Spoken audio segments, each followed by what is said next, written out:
Has the maker movement leveled off? I often wonder that sort of thing, and when I have a question like that, I usually go to Google Trends, that's trends.google.com, and I type in various queries relating to that, and that tells you how popular that search query is over time. And looking at it, it's definitely leveled off. My question is it in decline? For some queries, like I think building a table, I see a 25% decline over a period of 3 years. Other queries, build a bed, build this, how to build, just something that any search that starts with how to build, those have been holding steady over the past 5 years. So the growth is definitely not there anymore. Though if you search for anything related to 3D printers and CNC and that kind of gadgetry, those are steadily on the rise. But 3D printers, anything CNC really, doesn't make for very good videos. But certainly a lot of bigger maker YouTubers, just looking at various stats sites, I'm seeing a slow decline, certainly year over year. I think a lot of them are down. I certainly am down quite a bit year over year. So why the decline? Are people searching but not watching videos? And I think the culprit for that is there's just so much more content out there. There's a lot of new people entering, but even without that, we keep making videos, and those videos stay online, and those older videos, a lot of them still get views.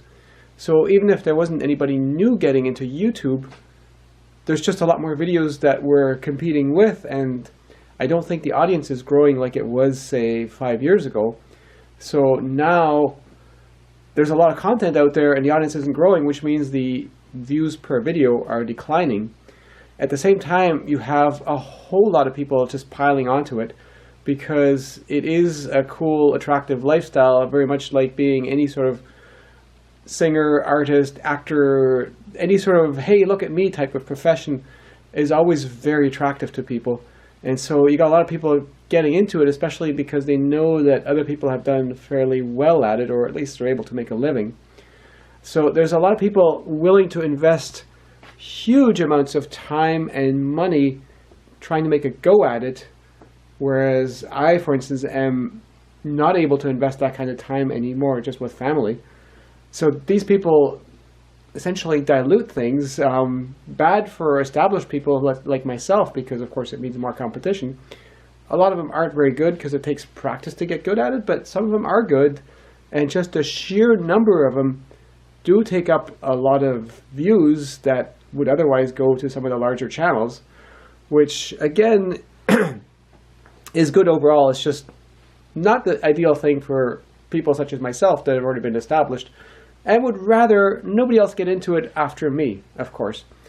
I've always kind of thought that the opportunity for getting into it had passed a long time ago. Even when you, John Heist, got into it, I was actually quite surprised how well you did. I thought it was probably too late to get into it by then. And it probably still isn't too late, but it takes a lot of luck and a lot of skill and just an approach that is interesting. And even if you do make it, there's a lifetime to these sort of things, just like any sort of TV show goes out of fashion.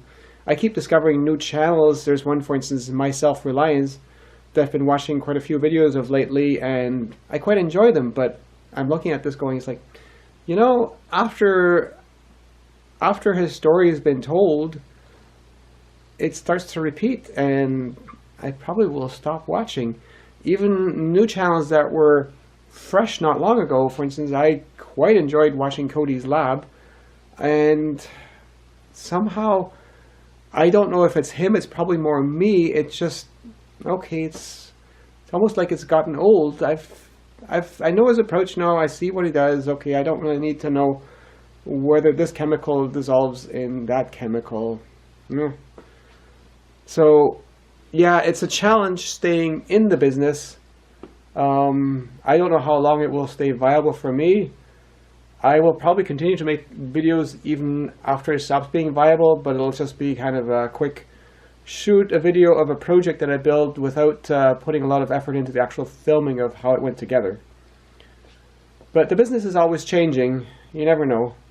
A friend recently sort of asked me about changing businesses. His dad used to have a business, and they sold it, and 2 years later it kind of went under. And it wasn't that it was mismanaged, it's just the market had changed, and the niche for that business had disappeared. And this may end up being the same for this.